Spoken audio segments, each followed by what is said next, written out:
Mansari sa samahan natin. Thank you po. Kung meron pa yun kayo sa mga...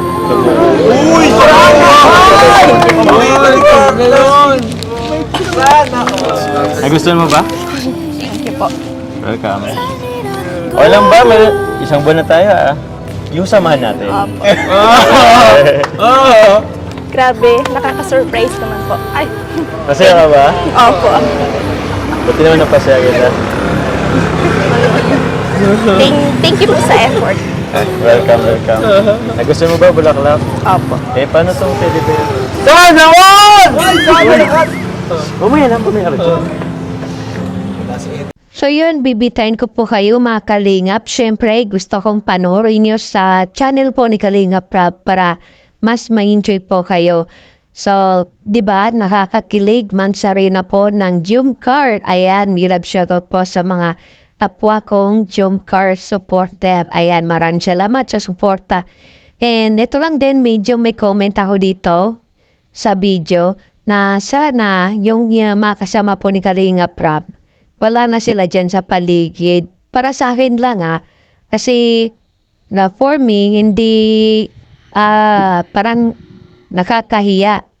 Nakakahiya sa part siyempre ni Carla kasi hindi naman yan sanay sa maraming tao at saka hindi rin sanay na sa maraming tao na kumbaga may lumiligaw sa kanya, di ba? Awkward po. Kahit na sino po, talagang medyo iba yung mararamdaman. So, dapat medyo lang sila, kumbaga sila lang dalawa, na hindi na nagpapakita yung mga kasama ni Rab or hindi lumalapit sa kanilang dalawa para hindi masyadong awkward kay Carla. Kumbaga, mapagsalita man din siya ng medyo malaya. Kasi pag ganyan po talaga, lalo na't mahiyain po siya, talagang hindi siya makakapagsalita ng kumbaga, hindi niya ma-express yung gusto niyang sabihin. Kaya pa isa-isa na lang po siya magsalita. Ito po wag niyo pong masamain. Base lang din po sa akin. Kasi kahit ako yung nandyan sa kalagayan ni Carla, medyo, yun nga, may speechless ako yung mapagsalita. Kasi nahiya din ako, kumbaga. So, yun lang po muna yung ko dyan. Medyo iba ang dating ng comment ko dyan. Para sa akin lang iwan ko lang sa inyo.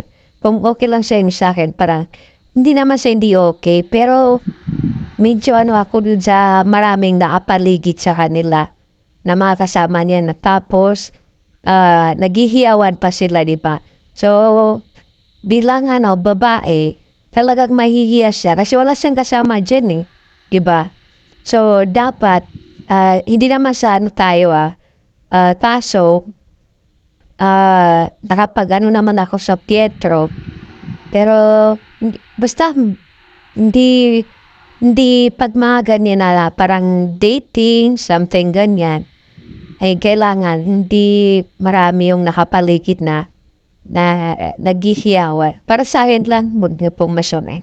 So, yun lang po yung masasabi ko at komento ko. Panoorin niyo po sa channel po ni Kalingap Prab para ma-enjoy niyo po. Ayan. So, maraming salamat po. Thank you po.